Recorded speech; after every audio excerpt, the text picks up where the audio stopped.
നമസ്കാരം. ഒരു ചെറിയ ദൃശ്യം കണ്ടിട്ട് തിരിച്ചു വരാം. लोग कहते हैं अगर मजलिस को उत्तर प्रदेश में 4, 6, 10 विधायक जीत भी जाएं तो क्या सरकार बना लेंगे? हाँ, बिल्कुल बना लेंगे।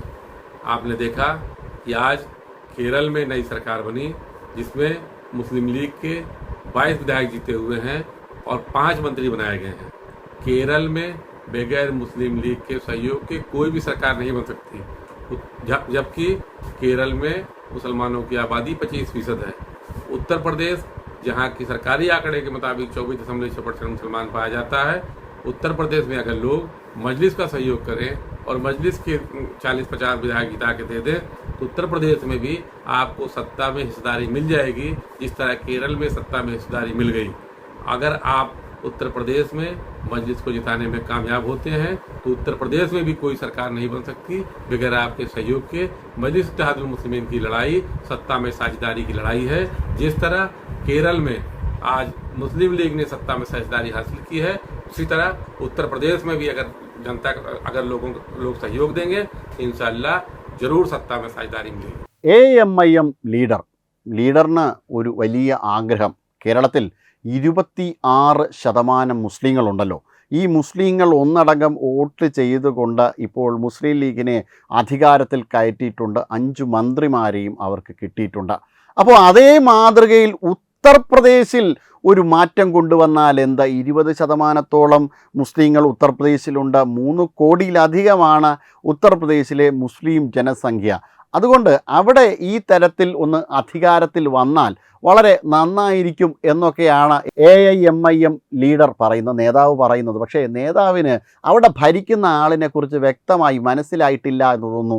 ഇത്രയും നാൾ കഴിഞ്ഞുകൂടിയിട്ടും എന്തൊക്കെ നിങ്ങൾ ചിന്തിക്കുമെന്നും എന്തൊക്കെ തരത്തിലുള്ള തീവ്ര ചിന്താഗതിക്കാരായ ആൾക്കാർ ഉത്തർപ്രദേശിലുണ്ട് എന്നതിനെക്കുറിച്ചൊക്കെ വ്യക്തമായ ബോധ്യം യോഗി ആദിത്യനാഥിനുണ്ട്. അവിടെ എന്തൊക്കെ മാറ്റങ്ങളാണ് വരുത്തേണ്ടതെന്നും അവിടുത്തെ മുസ്ലിങ്ങളടുത്ത് പോലും അവിടുത്തെ മുസ്ലിം സ്ത്രീകളടുത്ത് പോലും നിങ്ങൾക്ക് ഈ കാര്യം പറഞ്ഞ് കൺവിൻസ് ചെയ്യാൻ വളരെ ബുദ്ധിമുട്ടായിരിക്കും. കാരണം ഗുണ്ടാരാജ് കൊണ്ട് പൊറുതിമുട്ടിയിരുന്ന ഉത്തർപ്രദേശാണ്.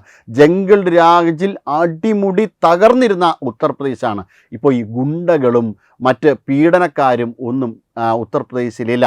അവിടെ സ്ത്രീകളെ പീഡിപ്പിക്കുന്നവർക്ക് എൻകൗണ്ടറിങ്ങിൽ കൂടെയാണ് പലരും, വളരെ ക്രൂരമായി പീഡനം നടത്തിയ പലരും എൻകൗണ്ടർ കൂടെയാണ് പലരും വധിക്കപ്പെട്ടത്. അപ്പോൾ ആ ഒരു തരത്തിൽ അവിടുത്തെ സ്ത്രീകൾ, അവിടുത്തെ മനുഷ്യരെല്ലാവരും തന്നെ യോഗി ആദിത്യനാഥ് വീണ്ടും വരണം എന്ന് ആഗ്രഹിക്കുന്ന ആൾക്കാരാണ്. നേരത്തെ സമാജ്വാദി പാർട്ടിയും BSPയും ഒക്കെ അവിടെ അധികാരത്തിലിരുന്ന സമയത്ത് ഉത്തർപ്രദേശ് എങ്ങനെയാണ് എന്ന്, ഗുണ്ടകൾ അടക്കി വാണിരുന്ന ഉത്തർപ്രദേശ് എങ്ങനെയായിരുന്നു ആ സമയത്ത് എന്നുള്ളതിനെക്കുറിച്ച് ജനങ്ങൾക്ക് നല്ല വ്യക്തതയുണ്ട്. അതുകൊണ്ട് തന്നെയാണ് അവർ ഉത്തർപ്രദേശിൽ യോഗി ആദിത്യനാഥിനെ വീണ്ടും അധികാരത്തിൽ എത്തിക്കുവാൻ വേണ്ടിയിട്ട് ശ്രമം നടത്തുന്നത്. നിരവധിയായിട്ടുള്ള പ്രശ്നങ്ങളായിരുന്നു ഉത്തർപ്രദേശിൽ ഉണ്ടായിരുന്നത്. സാക്ഷരത മാത്രമല്ല, തൊഴിലുമായി ബന്ധപ്പെട്ട പ്രശ്നങ്ങൾ, ഇത്തരം പീഡനങ്ങളും ഗുണ്ടാ ആക്രമണങ്ങളും അടക്കം വലിയ പ്രശ്നങ്ങൾ ഉണ്ടായിരുന്ന ഉത്തർപ്രദേശിലാണ് ഇത്തരത്തിലുള്ള മാറ്റങ്ങൾ ഉണ്ടായിരിക്കുന്നത്. ഇപ്പോൾ മറ്റൊരു മാറ്റവും കൂടി യോഗി ആദിത്യനാഥ് ഈ അടുത്ത സമയത്ത് കൊണ്ടുവന്നു. പൊതു ഇടങ്ങളിൽ നമാസ് പാടില്ല.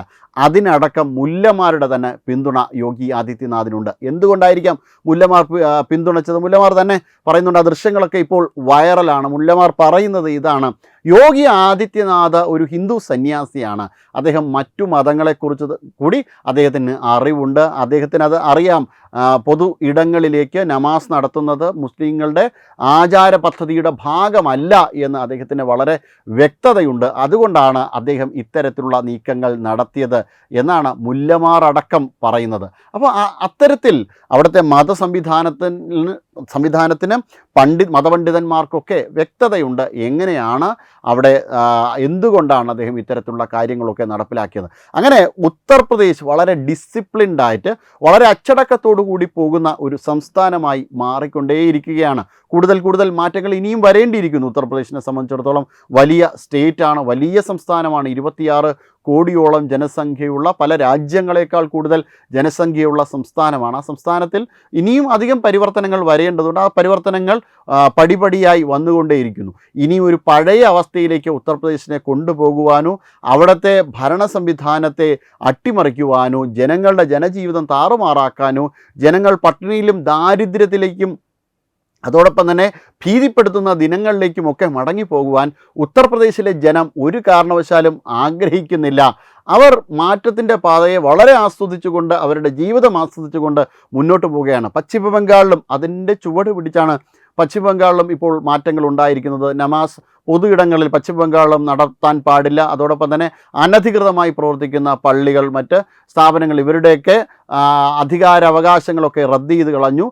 ഇത്തരത്തിൽ നിയമവിധേയമായി മാത്രമേ പശ്ചിമ ബംഗാളിലും പ്രവർത്തിക്കാവൂ. അവിടേക്ക് ഈ നുഴഞ്ഞുകയറ്റം പോലുള്ള പ്രശ്നങ്ങളുണ്ടായിരുന്നു. അതിലും വലിയ മാറ്റങ്ങൾ വരുത്തുവാൻ വേണ്ടിയിട്ടാണ് അവരും ആഗ്രഹിക്കുന്നത്. അത്തരത്തിൽ എങ്ങനെയാണോ പൊതുജന ജീവിതത്തെ വളരെ സുഗമമായി മുന്നോട്ട് കൊണ്ടുപോകുന്ന തരത്തിൽ അവിടുത്തെ നേതൃത്വത്തെ മാറ്റിയെടുക്കുവാനാണ് യോഗി ആദിത്യനാഥും അതോടൊപ്പം തന്നെ പശ്ചിമ ബംഗാളിൻ്റെ മുഖ്യമന്ത്രിയായ സുവേന്ദു അധികാരിയുമൊക്കെ ശ്രമിക്കുന്നത്. അവിടുത്തെ ജനങ്ങൾക്ക് പൂർണ്ണമായ ഒരു കോൺഫിഡൻസ് കിട്ടിക്കഴിഞ്ഞു. മുഖ്യമന്ത്രിയുടെ കീഴിൽ ഞങ്ങൾ സുരക്ഷിതരായിരിക്കുമെന്ന്.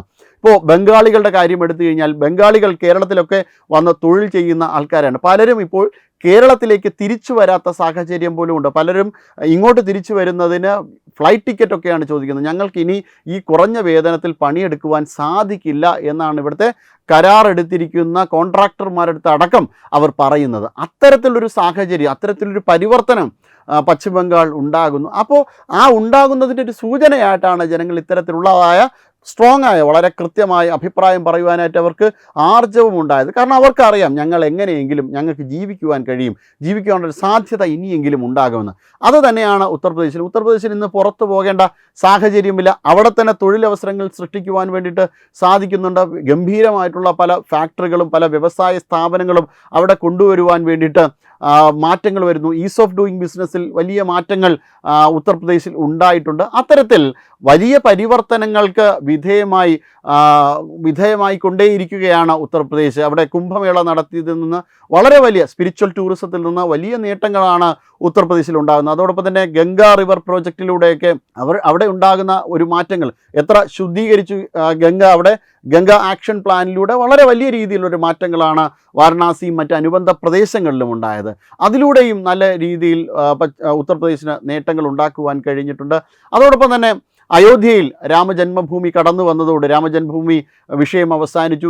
അവിടെ അയോധ്യയിൽ ഭവ്യമായ ഒരു മന്ദിരം തീർക്കുവാനായി അതിലൂടെയും ലക്ഷക്കണക്കിന് ഭക്തരാണ് എത്തിച്ചേരുന്നത് അയോധ്യയിലേക്ക്. അത്തരത്തിൽ ഭാരതത്തിൻ്റെ സംസ്കൃതി, ഉത്തർപ്രദേശിൻ്റെ സംസ്കാരത്തിനനുസരിച്ച്, ഭാരതീയമായ ചിന്താഗതിക്കനുസരിച്ച് ഉത്തർപ്രദേശ് മാറി. അവരുടെ സാഹചര്യങ്ങൾ മാറി, തൊഴിലവസരങ്ങൾ മാറി.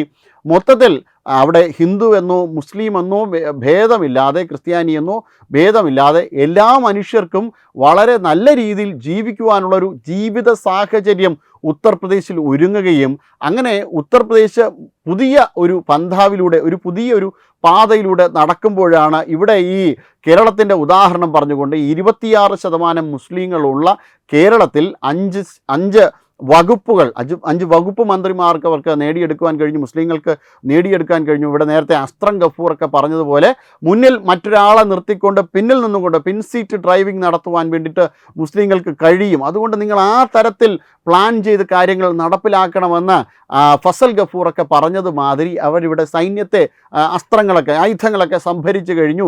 ഇനി ആയുധങ്ങൾക്കനുസരിച്ച് മാറ്റങ്ങൾ കൊണ്ടുവരികയാണ് ഞങ്ങളുടെ ലക്ഷ്യമെന്ന് ഈ ഗഫൂറൊക്കെ പറഞ്ഞതുമാതിരി ഉത്തർപ്രദേശിലും അത്തരത്തിലുള്ളൊരു നീക്കം നടത്തുവാനാണ് ഈ നേതാവ് ശ്രമം നടത്തിയത്. അതായത് ഇവിടെ 5 സീറ്റ് കിട്ടിയതുപോലെ അവിടെയും ആരെങ്കിലും, ഇപ്പോൾ സമാജ്വാദിയെയോ അല്ലെങ്കിൽ ബഹുജൻ സമാജ്വാദിയോ ആരെങ്കിലുമൊക്കെ പിടിച്ചുകൊണ്ട് ഉത്തർപ്രദേശിൽ ഭരണത്തിൽ വരികയും ആ ഭരണത്തിൽ അഖിലേഷ് യാദവിനെയോ മറ്റാരെങ്കിലും മുന്നിൽ നിർത്തിക്കൊണ്ട് ഭരണം നടത്തുകയും പിൻ സീറ്റിൽ ഇരുന്നു കൊണ്ട് അവിടെ മുസ്ലിങ്ങൾക്ക് മുന്നോട്ട് പോകാൻ പറ്റുന്ന ഒരു സാഹചര്യം, അവിടെ പലതരത്തിലുള്ള റയോട്ടുകളുമൊക്കെ നടത്തി മുന്നോട്ട് കൊണ്ടുപോകാൻ പറ്റുന്ന ഒരു സാഹചര്യം ഉത്തർപ്രദേശിൽ നേരത്തെ ഉണ്ടായിരുന്നു 2017 വരെ. പക്ഷേ 2017 ജനം മാറി ചിന്തിച്ചു.